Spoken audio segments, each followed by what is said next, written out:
केंद्रीय मंत्री बीएल वर्मा साक्षी महाराज के जन्मदिन समारोह में विपक्ष पर साधा निशाना, राम मंदिर पर भी दिया बयान। खबर उन्नाव से, जहां भाजपा सांसद साक्षी महाराज के जन्मदिन समारोह में सोमवार को केंद्रीय मंत्री बीएल वर्मा ने उन्नाव पहुंचकर प्रतिभाग किया। इस दौरान उन्होंने सांसद साक्षी महाराज के प्रतीक चिन्ह भेंट कर सम्मानित किया। समारोह में भाजपा नेताओं, कार्यकर्ताओं और समर्थकों की भारी भीड़ मौजूद रही। केंद्रीय मंत्री बीएल वर्मा ने मीडिया से बातचीत के दौरान कांग्रेस नेताओं के बयानों पर प्रतिक्रिया दी है। कांग्रेस नेता मणिशंकर अय्यर द्वारा हिंदुत्व को लेकर दिए गए बयान पर पलटवार करते हुए मंत्री ने कहा कि मणिशंकर अय्यर हों या राहुल गांधी, जब भी इस तरह के बयान देते हैं तो इंडी गठबंधन और ज़्यादा कमजोर होता है। बता दें, केंद्रीय मंत्री ने स्पष्ट शब्दों में कहा कि जनता आप सब कुछ समझ चुकी है और देश की जनता बार बार भाजपा और प्रधानमंत्री नरेंद्र मोदी के नेतृत्व पर विश्वास जता रही है। विपक्षी दलों के बयान केवल सुर्खियां तक सीमित रह जाते हैं और जमीनी हकीकत पर उनका कोई असर नहीं पड़ता। इसके बाद केंद्रीय मंत्री बीएल वर्मा ने राम मंदिर को लेकर भी बड़ा बयान दिया। राम मंदिर में नमाज पढ़ने के प्रयास से जुड़े सवाल पर उन्होंने कहा कि 500 साल पुराना कलंक का ढांचा अब मिट चुका है और भव्य राम मंदिर का निर्माण हो चुका है। उन्होंने कहा कि आज देश ही नहीं बल्कि दुनिया भर से श्रद्धालु अयोध्या पहुंचकर प्रभु श्री राम के दर्शन कर रहे हैं। यह पूरे देश के लिए गौरव की बात है। बीएल वर्मा ने साफ कहा कि नमाज पढ़ने के लिए जो स्थान निर्धारित है वहीं नमाज पढ़ी जाएगी। राम मंदिर के इर्द गिर्द नमाज पढ़ने की अनुमति नहीं दी जाएगी और मंदिर परिसर में तो इसकी कल्पना भी नहीं की जा सकती। उन्होंने कहा कि राम मंदिर आस्था का केंद्र और उसकी मर्यादा और गरिमा बनाए रखना सभी की जिम्मेदारी है। कार्यक्रम के दौरान केंद्रीय मंत्री ने सांसद साक्षी महाराज के सामाजिक और राजनीतिक योगदान की भी सराहना की।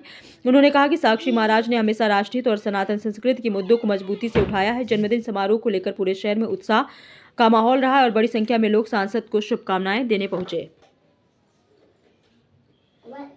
और उसके बाद जो है हिंदू धर्म के जो समुदाय के लोग हैं उन्होंने कहा देखिए 500 साल पुराना जो कलंक का ढांचा खड़ा था वो मिट गया है, राम मंदिर का निर्माण हो गया है।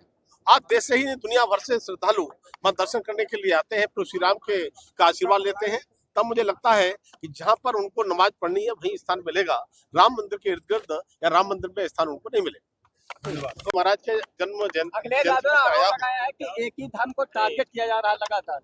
अखिलेश यादव वो तुष्टिकरण की राजनीति करते हैं, उन्हें पता है। मैंने मोदी जी कहते हैं सबका साथ, सबका विकास, सबका विश्वास और इस देश के विकास में सभी का सामूहिक प्रयास। अयोध्या में मुस्लिम समुदाय के लोग हैं, वो धर्म है, जो हिंदुत्व है वो राजनीतिक एजेंडा है, इस पर क्या कहेंगे? देखिए, हमारे अय्यर हो, राहुल गांधी हो या हमारे और नेता हो, ये जब जब आवश्यकता पड़ती है तो ऐसे बयान देते हैं कि जिसमें इंडी गठबंधन और कमजोर हो जाता है। इसलिए मुझे उनको कमेंट नहीं करना। जनपदवासियों के लिए वो धर्म है, जो हिंदुत्व है वो राजनीतिक एजेंडा है, इस पर क्या कहेंगे?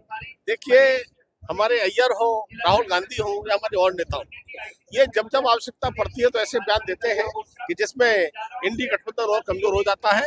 इसलिए मुझे उनको कमेंट नहीं करना। जनपदवासियों के लिए पर रहना, जो सुप्रीम कोर्ट है उनको बनना और नए वोटरों का बढ़ना।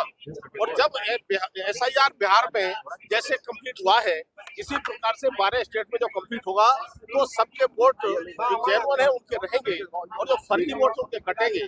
तब मैं कहूँगा कि बिहार में जो चुनाव परिणाम आए हैं उसी तरह से चुनाव के परिणाम भी आएंगे और मुझे लगता है कि वोटिंग का परसेंटेज बढ़ेगा।